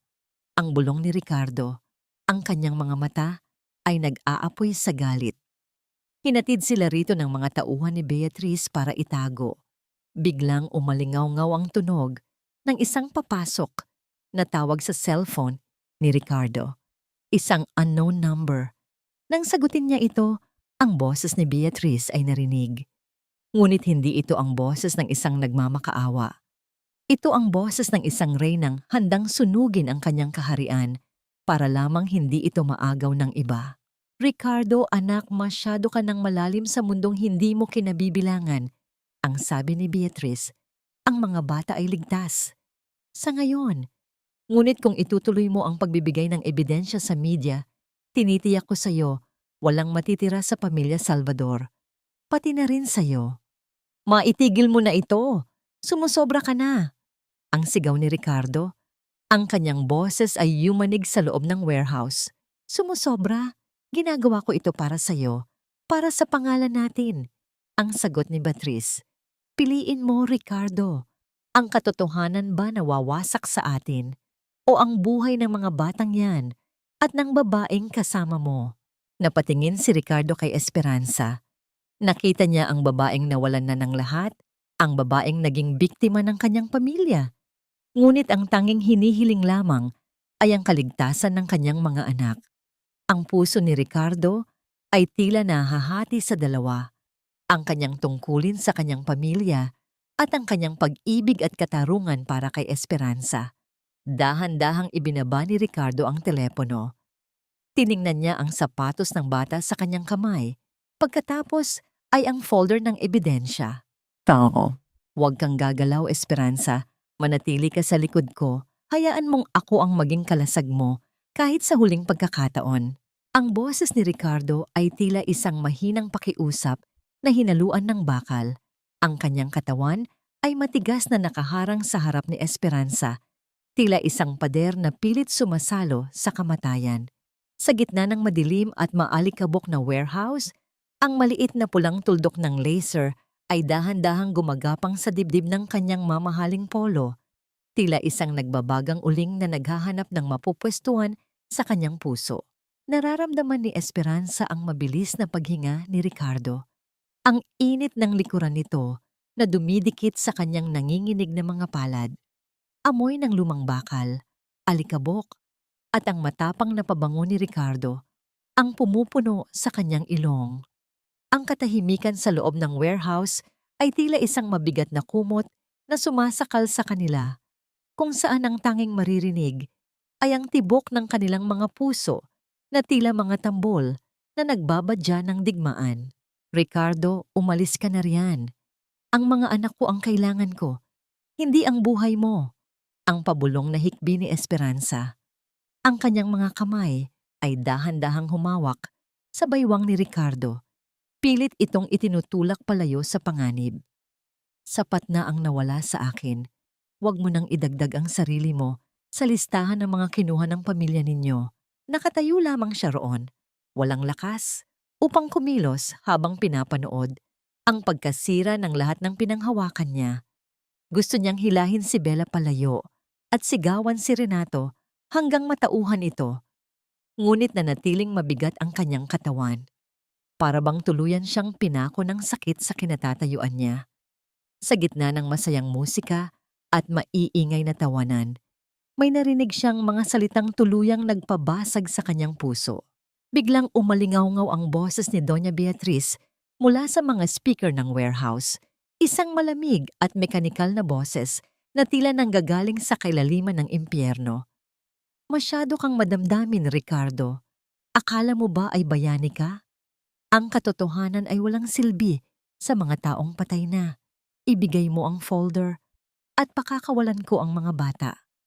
Huwag mong pilitin ang kamay ko. Ma, nasaan ang konsensya mo? Ang sigaw ni Ricardo, ang kanyang boses ay yumanig sa mga luma at kinakalawang na istante. Mga apo mo ang hawak mo, sarili mong dugo at laman. Ang tanging dugo na mahalaga sa akin ay ang dugo ng mga De Silva na marangal at makapangyarihan. Ang sagot ni Beatriz, ang kanyang boses, ay walang bakas ng pag-aalinlangan. Ang mga batang yan ay mantsa sa ating pangalan. Pumili ka na, Ricardo. Ang papel na yan o ang puso ng babaeng nasa likod mo. Sa isang mabilis na pagkilos, bago pa man makasagot si Ricardo, naramdaman niya ang isang malakas na tulak mula sa likuran. Si Esperanza, gamit ang lahat ng kanyang natitirang lakas, ay itinulak si Ricardo patungo sa mga kahon ng kagamitan. Hindi! Ang hiyaw ni Ricardo, ngunit huli na ang lahat. Tumayo si Esperanza sa gitna ng warehouse, ang kanyang mga braso ay nakabukas, tila isang krus. Ang pulang tuldok ng laser ay agad na lumipat sa gitna ng kanyang noo. Ang kanyang mukha ay payapa, walang bakas ng takot, tila isang martir na handang tanggapin ang anumang parusa para sa kaligtasan ng kanyang minamahal. Iputok mo na, madam. Ang sigaw ni Esperanza, ang boses niya ay tila isang kumpas ng kidlat. Patayin mo ako, pero ilabas mo ang mga anak ko. Kung kailangan mo ng dumi sa iyong mga kamay para manahimik ang iyong budhi, heto ako. Pero tandaan mo, bawat patak ng dugo ko ay susumbat sa iyo hanggang sa huling hininga mo, na patigil ang lahat. Ang katahimikan ay muling bumalik, ngunit sa pagkakataong ito, mas matindi ang kaba. Ang daliri ng sniper sa labas ay tila nag-aalinlangan. Si Ricardo ay pilit na bumabangon Mula sa pagkakasubsob, ang kanyang mga mata ay nanlalaki sa takot na baka ito na ang huling sandali na makikita niya ang babaeng dahan-dahang nagpabukas ng kanyang saradong puso. Biglang isang tunog ng mabilis na pagtakbo ng mga paa ang narinig mula sa labas, kasunod ng isang malakas na kalabog ng mga pintong gawa sa bakal. Ang katahimikan sa loob ng warehouse pagkatapos ng putok ng baril ay mas nakabibingi kaysa sa mismong pagsabog. Ang amoy ng pulbura ay humahalo sa malansang amoy ng kalawang at alikabok. Tila isang lason na dahan-dahang gumagapang sa hangin. Napadilat si Esperanza, ang kanyang mga mata ay nanginginig habang hinahanap ang bulto ni Ricardo sa gitna ng kadiliman. Ricardo, ang pabulong na tawag ni Esperanza, ang kanyang boses ay tila isang hibla ng sinulid na malapit ng maputol. Naramdaman niya ang isang mainit na haplos sa kanyang pisngi. Si Ricardo, na may mga galos sa noo at punit-punit na polo, ay dahan-dahang lumapit sa kanya. Ang kanyang mga mata ay puno ng matinding pag-aalala. Tila ba sa bawat segundong lumipas ay tinitiyak niyang buhay pa ang babaeng nasa harap niya. Ang paghinga ni Ricardo ay mabigat. Ang bawat buga ng hangin ay sumasabay sa mabilis na pintig ng kanyang puso na tila gustong kumawala sa kanyang dibdib. Sapig ka na, Esperanza. Nandito lang ako. Ang mahinang sagot ni Ricardo. Inalalayan niya itong tumayo. Ang kanyang braso ay mahigpit na pumalibot sa baywang ni Esperanza para magsilbing tungkod sa nanghihina nitong katawan. Mula sa dilim, lumitaw ang lalaking nagpaputok ng baril. Hindi siya isang estranghero. Siya ay si Mang Teroy, ang matandang security guard na kasama ni Mateo noong gabi ng pagsabog. Ang lalaking nawalan ng isang binti sa aksidenteng iyon at itinapon na parang basura ng kumpanya. Hawak niya ang isang lumang baril. Ang kanyang mga kamay ay nanginginig, ngunit ang kanyang paningin ay matalas. Don Ricardo, kailangang kumilos ng mabilis, ang sabi ni Mang Teroy. Ang boses ay paos at puno ng pait. Ang mga bata ay dinala sa lumang quarters ng mga manggagawa sa likod ng factory. Alam ng Donya na nandito tayo. Hindi magtatagal at magpapadala pa siya ng mas maraming tao. Hindi na nag-aksaya ng oras si Ricardo. Isinakay niya si Esperanza sa sasakyan at mabilis silang lumayo sa warehouse. Sa loob ng sasakyan, ang tanging maririnig ay ang ugong ng makina at ang mabilis na paghinga ni Esperanza. Napatingin si Ricardo sa mga kamay ni Esperanza na puno ng mga kalos mula sa pagkakasubsob sa sahig. Tumigil sila sa isang ligtas na lugar, isang maliit at lumang apartment na pag-aari ni Mang Teroy. Doon, kinuha ni Ricardo ang isang maliit na first aid kit. Dahan-dahan siyang lumuhod sa harap ni Esperanza, tila isang abang lingkod sa harap ng kanyang reyna. Aray, ang mahinang daing ni Esperanza nang madikit ang alcohol sa kanyang sugat. Sorry, Esperanza. Titiisin ko na lang para sa'yo. Ang bulong ni Ricardo. Ang kanyang mga daliri ay dahan-dahan at maingat na humahaplos sa balat ni Esperanza. Tila ba bawat galos doon ay isang sugat din sa kanyang sariling kaluluwa. Ang init ng kanyang balat ay tila isang gamot na dahan-dahang nagpapakalma sa nanginginig na kalamnan ni Esperanza. Sa sandaling iyon, ang distansya sa pagitan nila ay nawala. Ang bango ng sabon mula sa balat ni Ricardo ay humahalo sa amoy ng gamot. Tumingala si Esperanza at nakita ang mga mata ni Ricardo. Hindi na ito ang mga mata ng isang mapagmataas na amo. Ito ang mga mata ng isang lalaking nahanap ang kanyang sarili sa gitna ng pagkasira ng iba. Bakit mo ito ginagawa, Ricardo? Ang tanong ni Esperanza. Ang kanyang boses ay puno ng pagtataka. Maari kang mawalan ng lahat. Ang kumpanya, ang pangalan mo, ang lahat ng gintong ito. Bakit mo itinataya para sa isang katulad ko? Itinigil ni Ricardo ang paglilinis sa sugat at tinitigan ng malalim si Esperanza. Inilapit niya ang kanyang mukha. Sapat na para maramdaman nila ang hininga ng isa't isa. Dahil sa loob ng 5 taon, ang gintong sinasabi mo ay naging kulungan ko. Esperanza, akala ko ay mayaman ako, pero naramdaman ko lang ang tunay na halaga nang makita kita, isang inang handang mamatay para sa pag-ibig. Mas kailangan kita kaysa sa kailangan mo ako dahil ikaw lang ang nakapagturo sa akin kung paano muling maging tao. Ang amoy ng ulan na nagsisimulang pumatak sa labas ay tila isang musika sa kanilang katahimikan. Ang bawat patak ng tubig sa bubong ay tila mga tibok ng pusong nagkakasundo. Dahan-dahang inilapit ni Ricardo ang kanyang noo sa noo ni Esperanza, isang tahimik na pangako na hindi na niya ito bibitawan. Ngunit ang katahimikan ay muling binuwag ng isang malakas na tunog ng sirena sa malayo. Hindi ito sirena ng pulis. Ito ang sirena ng factory. Ang hudyat na may malaking kaganapang mangyayari sa lugar kung saan naroon ang mga bata. Tumingin ka sa paligid mo, Ricardo. Ang lahat ng ito, ang gusaling ito, ang yaman natin, ang kapangyarihang hawak mo, ay itinayo ko mula sa wala. At ngayon, sisirain mo ang lahat para sa isang babaeng hindi man lang marunong magsulat ng sariling pangalan ng tama. Ang boses ni Doña Beatriz ay tila isang matalas na hagupit na humihiwa sa mausok na hangin ng factory. Nakatayo siya sa gitna ng sirang loading dock, napapalibutan ng mga gwardiyang may bitbit na baril. Ang kanyang kulay lila na terno ay may mga bahid na ng abo, ngunit ang kanyang postura ay nananatiling matikas, tila isang reyna na tumatangging bumaba sa kanyang trono kahit na nasusunog na ang kanyang kaharian. Ang amoy ng sunog na goma at chemical ay sumasakal sa paligid, habang ang tunog ng papalayo na sirena ay tila isang malungkot na awit ng katapusan. Nakatayo si Ricardo ilang metro ang layo sa kanya. Mahigpit na hawak ang kamay ni Esperanza. Ang init mula sa nagbabagang mga labi ng factory ay nagpapatulo ng pawis sa kanyang noo, ngunit ang kanyang mga mata ay kasing lamig ng yelo. Sa likuran nila, ang 3 anak ni Esperanza ay nakakulong sa loob ng isang glass-walled na opisina sa itaas na palapag.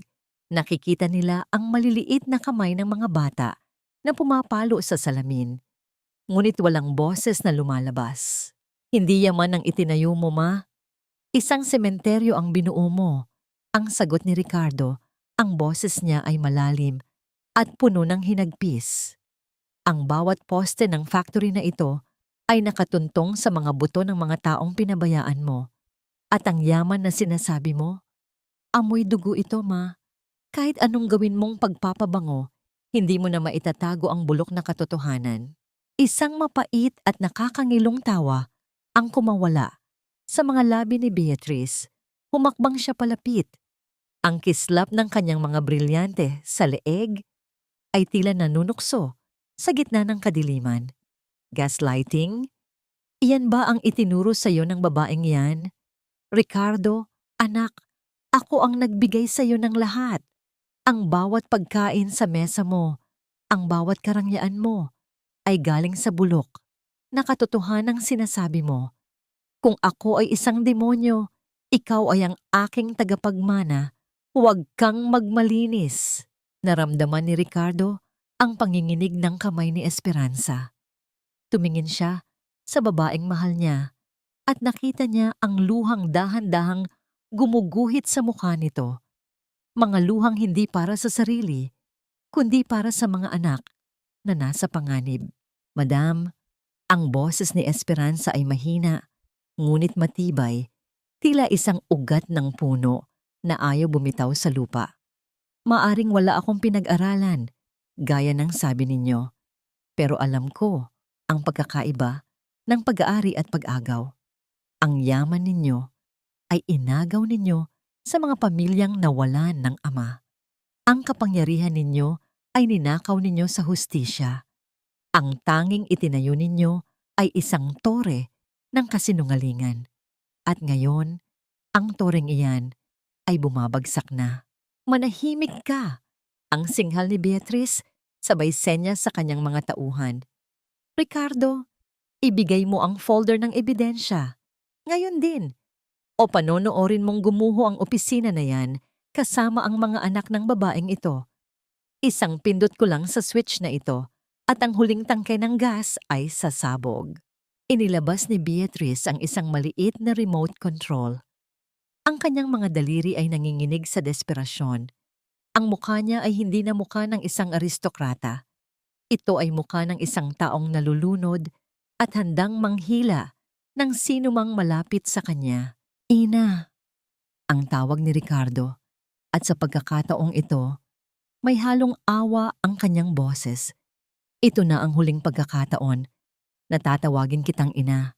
Isuko mo na ang lahat. Huwag mong idamay ang mga bata. Ang mga batang yan ay walang kasalanan sa kasakiman mo. Kasakiman? Para sa iyo ang lahat ng ito.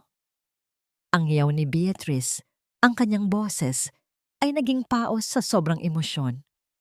Ayaw kong maranasan mo ang hirap na dinanas ko. Ayaw kong maging katulad kanila. Pero naging katulad mo ako, ma. Naging halimaw din ako dahil sa pananahimik ko. Ang malungkot na sagot ni Ricardo. Inilabas niya ang kanyang cellphone at itinaas ito. Hindi lang folder ang hawak ko. Naka-livestream tayo ngayon sa lahat ng news outlets. Ang bawat salitang sinabi mo, ang bawat banta mo, ay pinapanood na ng buong bansa. Wala ka nang matataguan. Napatigil si Beatrice. Ang kanyang mga mata ay nanlaki habang tinititigan ang kamera ng cellphone kaya ni Ricardo. Ang pula na ilaw ng recording ay tila isang hatol na hindi na mababawi. Ang kanyang kapangyarihan, ang kanyang pangalan, ang kanyang legacy. Ang lahat ng ito ay naglalaho sa harap ng milyon-milyong mata. Anak, huwag! Huwag kang lalapit sa kanila. Masasabog ang lahat. Ang tili ni Doña Beatriz ay tila isang desperadong huni ng isang ibong nawalan ng pakpak. Nakatayo siya sa gitna ng gumuguhong factory. Ang kanyang mga kamay ay nanginginig. Habang nakahawak sa remote control, na tila ito na lamang ang tanging kapangyarihang natitira sa kanya. Ngunit ang pulang ilaw sa remote ay unti-unting namamatay. Kasing bilis ng paglaho ng kanyang dangal sa harap ng kamera ng cellphone ni Ricardo. Ang amoy ng alikabok mula sa nabibiyak na semento ay humahalo sa amoy ng kanyang sariling takot. Isang amoy na hindi kayang takpan ng anumang hiyas. Hindi siya pinakinggan ni Ricardo. Sa gitna ng panganib, ang tanging nakikita ni Ricardo ay ang maliliit na anino sa loob ng glass-walled na opisina. Ang bawat langit-ngit ng nabibiyak na semento sa itaas ay tila isang babala na ang oras ay mabilis na nauubos. Tumakbo si Ricardo patungo sa hagdanan. Ang kanyang mga sapatos ay humahampas sa bakal na tila babawat hakbang niya ay isang pagsuway sa lahat ng itinuro sa kanya ng kanyang ina. Esperanza, manatili ka rito. Ako na ang kukuha sa kanila. Ang sigaw ni Ricardo, ang kanyang boses ay tila isang utos na puno ng pag-ibig at pangamba. Ngunit si Esperanza, na ang puso ay matagal nang nakakadena sa kaligtasan ng kanyang mga anak, ay hindi nagpaiwan. Sumunod siya. Ang kanyang mga binti ay tila may sariling buhay kahit na hapong-hapo na ang kanyang katawan. Ang paghinga niya ay mabilis at mababaw. Ang bawat buga ng hangin ay may kasamang panalangin para sa mga batang tanging kayamanan niya sa mundong ito. Sa ibaba, napatulala si Beatrice. Ang cellphone ni Ricardo na nakapatong sa isang kahon ay patuloy na kumukuha ng bawat segundo ng kanyang pagkaguho. Ang mga komento sa live stream ay tila mga palaso na tumatarak sa kanyang pagkatao. Mga salitang halimaw, mamamatay tao, at walang puso ang bumabaha sa screen. Ang kanyang marangyang mansyon, ang kanyang kumpanya, ang kanyang pangalan. Ang lahat ng ito ay naging isang malaking biro sa loob ng isang iglap. Isang malakas na tunog ng pagbasag ng salamin ang umalingaw-ngaw sa buong factory. Gamit ang isang fire extinguisher, binuwag ni Ricardo ang pinto ng opisina. Ang mga bata ay mabilis na nagsitakbo patungo sa kanila. Ang kanilang mga maliliit na kamay ay mahigpit na yumakap sa baywang ni Esperanza. Ang amoy ng pawis at luha ng mga bata ay humahalo sa amoy ng kalayaan. Nanay! Nanay! Ang mga hikbi ni na Angel at Mateo Jr. ay tila isang musika sa pandinig ni Esperanza. Nilublob niya ang kanyang mukha sa buhok ng mga bata. Ang kanyang mga luha ay malayang dumadaloy, tila isang ilog na matagal na nabaon sa ilalim ng tagtuyot. Nang makababa silang lahat, sinalubong sila ng mga ilaw ng asul at pula na nagmumula sa labas. Hindi ito ilaw ng tagumpay ni Beatrice, kundi ang ilaw ng katarungan. Ang tunog ng mga sirena ng pulis ay tila isang pagtatapos sa mahabang gabi ng kasinungalingan. Lumapit ang mga pulis kay Beatrice. Ang donya ay nakatayo pa rin sa gitna ng dumi. Ang kanyang mukha ay blanko. Tila isang estatwang gawa sa yelo na dahan-dahang natutunaw sa ilalim ng init ng katotohanan. Doña Beatrice de Silva, kayo ay arestado sa kasong kidnapping, obstruction of justice, at corporate negligence na nagresulta sa pagkamatay ng mga manggagawa. Ang sabi ng hepe ng pulisya sa boses na walang bahid ng emosyon. Naramdaman ni Beatrice ang malamig na bakal ng posas sa kanyang mga pulso.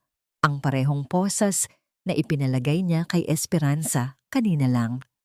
Ang irony ay tila isang sampal na mas matindi pa sa sampal na ibinigay sa kanya ni Esperanza sa ospital. Tumingin siya kay Ricardo. Ang kanyang mga mata ay nagsusumamo. Ngunit ang nakita niya lamang sa mga mata ng kanyang anak ay ang malalim na pighati at ang pagpili sa tamang landas. Patawad, ma. Pero kailangan mong pagbayaran ang bawat buhay na kinuha mo. Ang huling sabi ni Ricardo bago tumalikod. Habang hinihila si Beatrice palabas, ang kanyang mga paa ay nagsusumandig sa putikan. Ang kanyang marangyang terno ay marumi na at ang kanyang buhok ay gulo-gulo. Siya ay hindi na ang makapangyarihang donya. Siya ay isa na lamang matandang babaeng kinakain ng kanyang sariling kasakiman. Hinarap ni Esperanza ang donya sa huling pagkakataon. Walang galit sa kanyang mga mata. Tila isang malalim na awa na lamang ang natitira. Ang mansyon ninyo, madam, ay mananatiling nakatayo, pero ang kaluluwa ninyo ay mananatiling nakakulong sa loob ng inyong sariling impyerno. Ang pirma sa ilalim ng ulat na ito ay hindi kay Ina Esperanza. Ito ay sa akin. Ako ang nagbigay ng huling pahintulot para patakbuhin ang makina. Kahit alam kong may panganib. Ang boses ni Ricardo ay tila isang pag-amin sa harap ng isang dambana. Nakaupo siya sa isang bench sa tapat ng gumuguhong factory. Hawak ang huling pahina ng dokumentong nagpabagsak sa kanyang ina. Ang tinta ng kanyang sariling pangalan sa papel ay tila mga bakas ng dugo na hindi na mabubura ng anumang panahon. Ang hangin ay amoy aabo at malamig na lupa. Tila nakikiramay sa bigat ng katotohanang kanina pa bumabara sa kanyang lalamunan. Nakatayo si Esperanza sa kanyang tabi. Ang kanyang mga kamay ay dahan-dahang humahaplos sa ulo ng kanyang mga anak na mahimbing nang natutulog sa loob ng sasakyan. Tiningnan niya si Ricardo, hindi sa paraan ng isang biktima na tumitingin sa kanyang kaaway, kundi sa paraan ng isang taong nakakaalam kung gaano kasakit ang mabuhay sa ilalim ng anino ng pagkakamali. Ang liwanag ng bukang liwayway ay dahan-dahang gumuguhit sa langit. Nagbibigay ng kulay rosas at lila sa paligid, tila isang pangako na ang dilim ay hindi mananatili habang buhay. Alam ko, Ricardo, ang mahinang sagot ni Esperanza. Ang kanyang boses ay tila isang banayad na agos ng tubig sa isang tuyong sapa. Nakita ko ang pirma mo noon pa man, ngunit nakita ko rin kung paano mo itinaya ang buhay mo para sa amin. Nakita ko kung paano mo tinalikuran ang lahat para lang sa katarungan. Ang pirma mo sa papel ay isang pagkakamali ng kahapon, pero ang mga sugat sa kamay mo ngayon, iyan ang katotohanan ng iyong puso. Dahan-dahang lumingon si Ricardo. Ang kanyang mga mata ay puno ng pasasalamat. at hindi maipaliwanag na pag-ibig.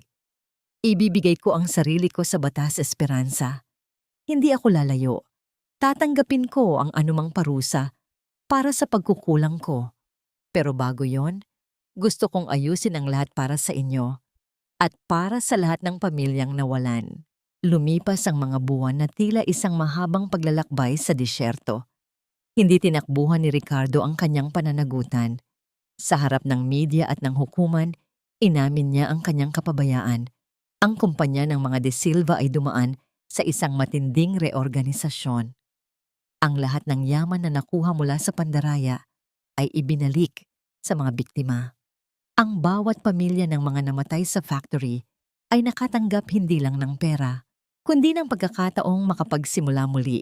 Isang tunay na utang na loob na binayaran ng katapatan.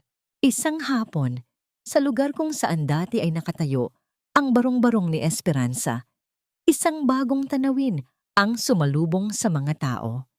Hindi na ito isang guho, isang maliit ngunit matibay na bahay na gawa sa bato at semento ang itinayo doon. Ang bubong ay hindi na kinakalawang na yero, kundi mga luntiang materyales na sumasalamin sa sikat ng araw. Ang amoy ng bagong pintura at sariwang lupa mula sa mga itinanim na bulaklak ay humahalo sa amoy ng dagat mula sa malayo. Nakatayo si Ricardo sa tapat ng pinto. Hawak ang isang maliit na susi. Nakasuot siya ng simpleng polo. Wala na ang bakas ng isang marangyang don. Ang kanyang mukha ay mas payapa. Tila ba ang bigat ng 5 taon ay tuluyan ng naialis sa kanyang mga balikat. Para sa inyo ito, Esperanza. Isang pundasyong hindi na muling matitibag ng anumang bagyo o apoy. Ang sabi ni Ricardo habang iniabot ang susi. Ang pagdampi ng kanilang mga daliri ay hindi na puno ng tensyon, kundi ng isang malalim na pagtitiwala. Kinuha ni Esperanza ang susi. Ang kanyang mga mata ay nagniningning sa ligaya. Tiningnan niya ang kanyang mga anak na masayang tumatakbo papasok sa bagong tahanan. Ang kanilang mga tawa ay tila mga kampanang nagbabadya ng bagong simula. Lumingon siya kay Ricardo at sa unang pagkakataon, isang wagas ng ngiti ang sumilip sa kanyang mga labi. Isang ngiti ng pagpapatawad at pag-asa. Salamat, Ricardo. Salamat sa pagbibigay sa amin ng higit pa sa isang bahay. Salamat sa pagbibigay sa amin ng aming dangal. Ang bulong ni Esperanza. Dahan-dahang inilagay ni Ricardo ang kanyang braso sa balikat ni Esperanza. Isang pagyakap na hindi humihingi ng kapalit, kundi nag-aalok ng proteksyon. Habang nakatingin sila sa papalubog na araw, alam nilang ang bawat sugat ng nakaraan ay dahan-dahan nang naghihilom, nag-iiwan ng mga pilat na magpapaalala sa kanila na ang tunay na lakas ay nahanap sa gitna ng pagkasira. Ang akala mo ba ay bayani ang asawa mo, Esperanza? Isang magnanakaw si Mateo. Ninakaw niya ang kinabukasan ng kumpanya namin bago siya mamatay at ang anak ko ang nagtakip sa dumi niya. Ang mga salita sa sulat ni Doña Beatrice ay tila mga huling patak ng lason na pilit dumudumi sa payapang umaga ni Esperanza. Nakaupo siya sa balkonahe ng kanyang bagong bahay habang ang sikat ng araw ay dahan-dahang humahaplos sa kanyang mukha. Ang amoy ng sariwang kape at ang halimuyak ng mga bulaklak sa hardin ay tila nawalan ng ganda dahil sa itim na envelope na hawak niya. Ang bawat letra ay tila isang matalas na kuko na kumakalmot sa alaala ni Mateo, ang lalaking minahal niya ng higit pa sa kanyang buhay. Naramdaman niya ang isang mainit na presensya sa kanyang likuran. Si Ricardo ay lumapit. Dala ang isang baso ng gatas para sa mga bata. Napansin niya ang panginginig ng mga balikat ni Esperanza at ang puting envelope na tila isang sumpa sa ibabaw ng lamesa. Anong problema, Esperanza? Ang mahinang tanong ni Ricardo. Inilapag niya ang gatas at dahan-dahang kinuha ang sulat. Habang binabasa niya ito, ang kanyang panga ay nagpangalit at ang kanyang mga mata ay nag-apoy sa matinding galit. Huwag kang maniniwala sa kanya. Hanggang sa huli, gusto niya tayong sirain. Gusto niyang lasunin ang huling alaala mo kay Mateo. Pero bakit niya sasabihin ito? Ricardo, ang hikbi ni Esperanza. Bakit kailangan niyang saktan ng isang taong matagal nang wala? Magnanakaw ba talaga si Mateo? Hindi sumagot si Ricardo. Sa halip, hinawakan niya ang kamay ni Esperanza at inalalayan itong tumayo. May isang bagay na hindi ko pa naibibigay sa'yo. Isang lumang kahon na nakuha ko mula sa locker ni Mateo bago ipasara ang factory. Akala ko ay mga lumang kagamitan lang, pero sa tingin ko oras na para buksan natin ito. Dinala ni Ricardo ang isang maliit na kahon na gawa sa kahoy. Ang ibabaw nito ay may mga ukit ng pangalan nila ni Esperanza. Pagbukas nila, tumambad ang ilang mga lumang litrato, isang panyong may burda ng kanilang inisyal at isang nakatuping papel na may mga bahid ng langis at alikabok. Binasa ni Esperanza ang sulat ni Mateo. Hindi ito ulat ng pagnanakaw. Ito ay isang liham para kay Ricardo na sinulat ni Mateo noong gabi bago ang pagsabog. Don Ricardo, alam kong hindi mo pa ito nababasa, pero may malaking problema sa boiler. Sinubukan kong kausapin ang Donya, pero binaliwala niya ako.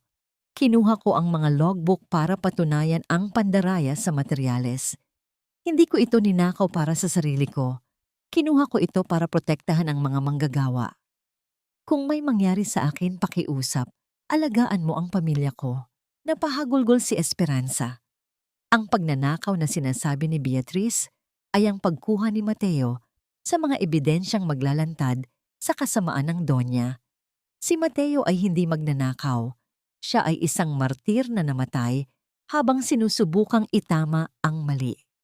Ang huling lihim ni Beatrice ay isa lamang desperadong kasinungalingan para baligtarin ang katotohanan. Salamat, Diyos ko. Salamat. Ang bulong ni Esperanza habang yakap-yakap ang sulat ng asawa.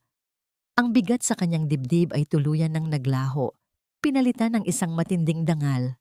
Tumingin si Ricardo kay Esperanza. Ang kanyang mga mata ay puno ng determinasyon. Bukas na ang huling pagdinig sa kaso ko, Esperanza. Handa na akong tanggapin ang hatol. Maaaring mawala ako ng ilang taon para pagbayaran ang pananahimik ko noon. Pero masaya ako dahil alam kong malinis na ang pangalan ni Mateo at ligtas na kayo. Maghihintay ako, Ricardo. Ang sagot ni Esperanza. Lumapit siya at sa unang pagkakataon, siya ang humawak sa mukha ni Ricardo.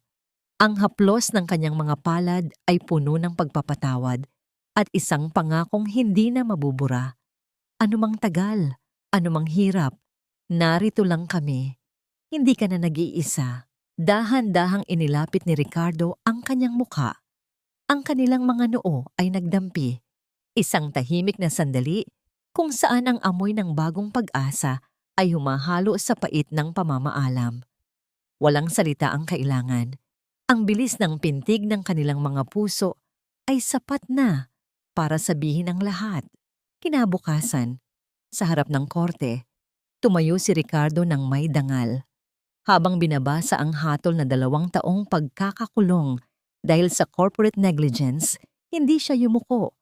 Tumingin siya sa dulo ng silid kung nasaan si Esperanza na nakatayo kasama ang kanyang 3 anak.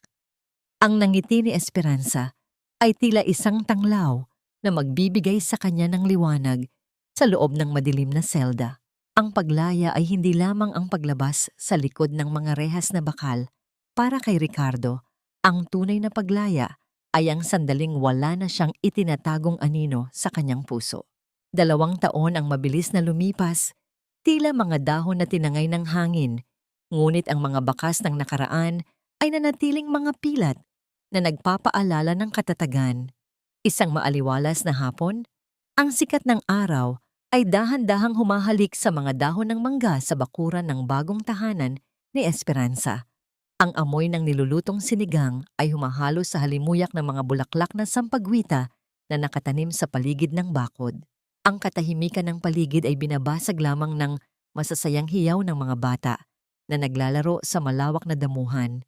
Si Mateo Jr., na ngayon ay malusog at punong-puno ng sigla, ay mabilis na tumatakbo patungo sa gate nang marinig ang tunog ng isang humihintong sasakyan.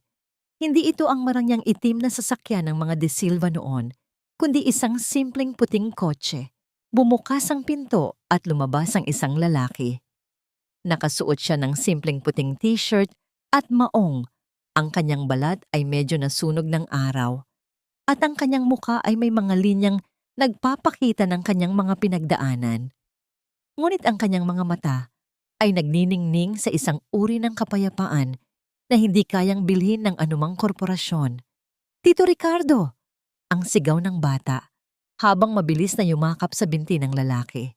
Dahan-dahang lumabas si Esperanza mula sa pinto ng bahay. Nakasuot siya ng isang simpleng bestida. Ang kanyang buhok ay maayos na nakatali at ang kanyang mukha ay wala na ang bakas ng takot at pighati. Tumingin siya kay Ricardo at sa loob ng ilang segundo, ang mundo ay tila huminto. Ang bawat hapdi ng nakaraan, ang sampal, ang apoy, ang mga posas at ang mahabang paghihintay ay tila naging mga pira-pirasong alikabok na tinangay ng hanging habagat. Lumapit si Ricardo. Ang bawat hakbang niya ay puno ng pag-aalinlangan at pananabik. Nang makalapit siya, dahan-dahan niyang hinawakan ang mga kamay ni Esperanza. Ang init ng kanilang mga palad ay muling nagtagpo, tila mga piraso ng puzzle na sa wakas ay nabuo na. "I'm home, Esperanza." Ang mahinang bulong ni Ricardo. Ang boses ay nanginginig sa matinding emosyon. "Welcome home, Ricardo." Ang sagot ni Esperanza, habang ang isang masayang luha ay gumuhit sa kanyang pisngi. "Matagal ka naming hinintay." Sa loob ng bahay sa ibabaw ng altar, ang litrato ni Mateo ay napapalibutan ng mga sariwang bulaklak. Nakangiti ang lalaki sa larawan, tila ba nagbibigay ng kanyang basbas sa bagong kabanata ng kanilang buhay. Ang katarungan ay nakamit na, ang dangal ay naibalik, at ang paghihiganti ay tuluyan ng pinalitan ng pagpapatawad. Habang dahan-dahang isinasandal ni Esperanza ang kanyang ulo sa balikat ni Ricardo, pinanood nila ang paglubog ng araw. Ang langit ay nagkulay ginto at lila, isang paalala na pagkatapos ng pinakamadilim na gabi, ang bukang liwayway ay laging darating para sa mga pusong marunong magmahal at magsakripisyo. Ang pamilya de Silva at Salvador ay hindi na magkaaway. Sila ay naging isang bagong pamilya na binuo hindi ng dugo o yaman, kundi ng katotohanan at wagas na pag-ibig. Ang dating alila at ang dating amo ay magkasamang bubuo ng bukas na wala ng halong kasinungalingan, kundi puro lamang pag-asa.